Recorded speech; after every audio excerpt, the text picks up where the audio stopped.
बच्चों, ज्ञान दीप plus channel में आप लोगों का बहुत बहुत स्वागत है। हम लोगों ने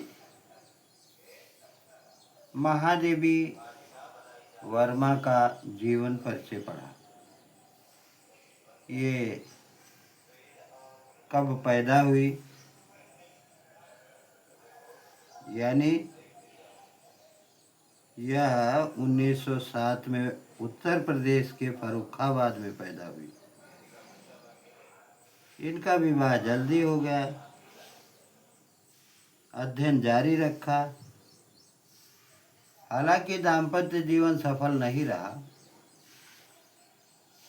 और सामान्य जन जीवन ही कैद था। और कुल मिलाकर के महादेवी वर्मा जी का देहावसान 11 सितंबर 1987 को हो गया। साहित्यिक गतिविधियों को आपने पढ़ा, इनकी कृतियों को जाना, काव्यगत विशेषताओं को देखा, साहित्य में स्थान भी आपको बताया गया।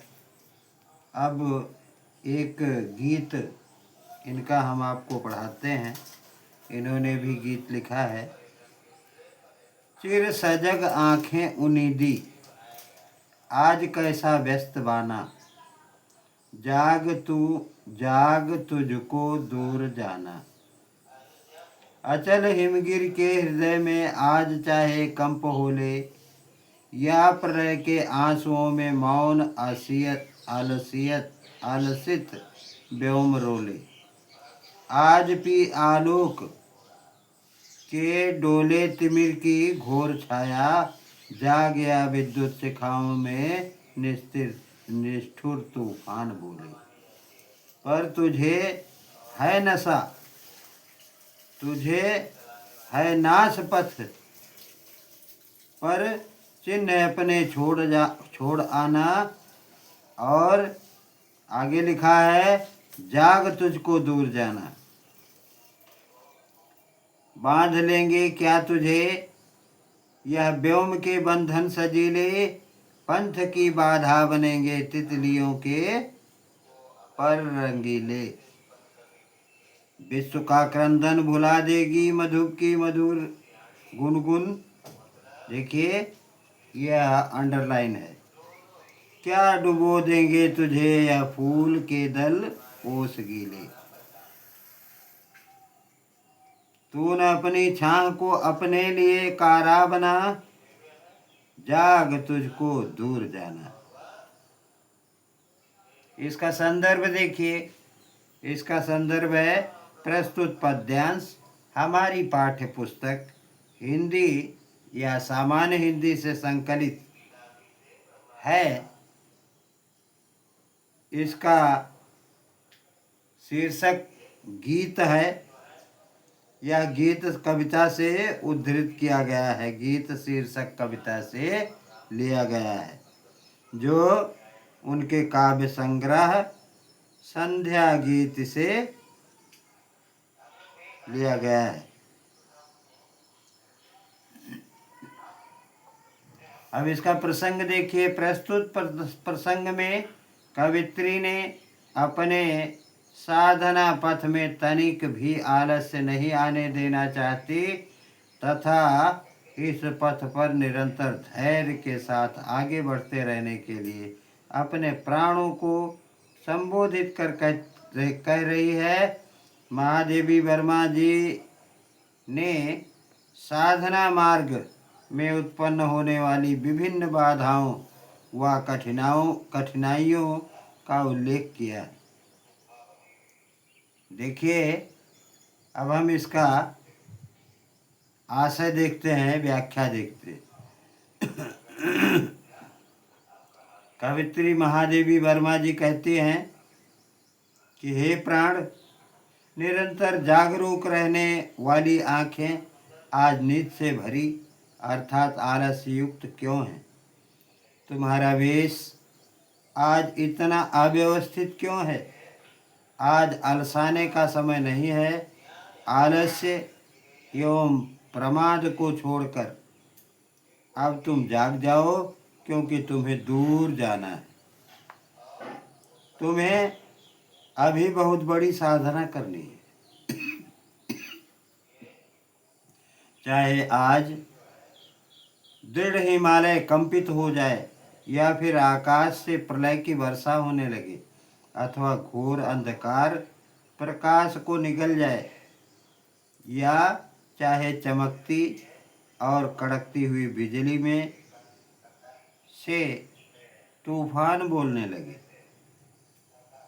तो उस विनाश वेला में भी तुम्हें अपने चिन्हों को छोड़ते हुए चलना है और किसी भी परिस्थिति में साधना पथ से विचलित नहीं होना है। महादेवी वर्मा जी पुनः अपने प्राणों को उद्वेलित करती हुई कहती हैं, हे प्राण, तुझे साधना पथ पर चलते हुए लक्ष्य प्राप्त करना है। अब तू जाग जा, क्योंकि तुझे बहुत दूर जाना है। कवित्री कहती है कि हे प्राण, क्या मोम के समान शीघ्र नष्ट होकर या पिघलने वाले अस्थिर परंतु सुंदर सांसारिक बंधन तुम्हें बांधकर साधना मार्ग में बाधा उत्पन्न कर देंगे?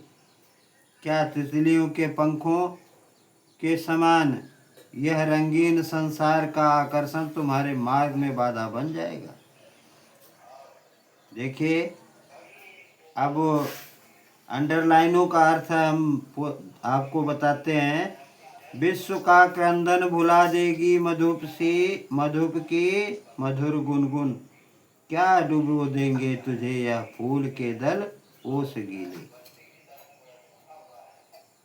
कवित्री कहती है कि क्या सांसारिक शोर, क्रंदन या रुदन की ध्वनि भंवरे की मधुर गुंजार को सुनने में बाधा उत्पन्न करेंगी, अर्थात तुम्हारे साधना मार्ग को अवरुद्ध करेंगी?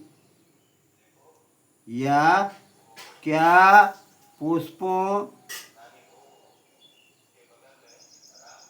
यानी फूलों की पंखुड़ियों पर पड़ी हुई मोती रूपी ओस की बूंदों का सौंदर्य तुम्हें स्वयं में लिप्त कर लेगा? आगे कहते हैं, तूने अपनी छाह को अपने लिए कारा बना, जाग तुझको दूर जाना है। कवित्री कहती है कि तुम्हें स्वयं ओस की बूंदें मोती के समान जो पंखुड़ियों पर पड़ी हुई हैं, क्या वह तुम्हें अपने में स्वयं में लिप्त कर लेंगी या डुबो देंगी?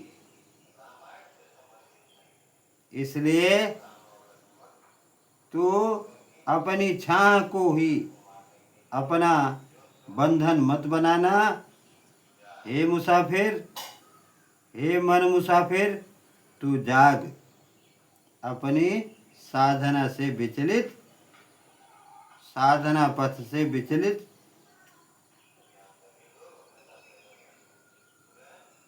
कर देगा क्या? जागो, तुम्हें दूर जाना है। अब इस तरह से यह कविता है, इसे आप लोग बार बार पढ़िए, याद कीजिए, लाइक कीजिए, ताकि हमें भी कुछ अच्छा लगे, और शेयर कीजिए अपने मित्रों को, तथा चैनल को सब्सक्राइब कीजिए ताकि प्रतिदिन की नोटिफिकेशन मिलती रहे, हर दिन का अपडेट प्राप्त होता रहे। बस बच्चों, धन्यवाद।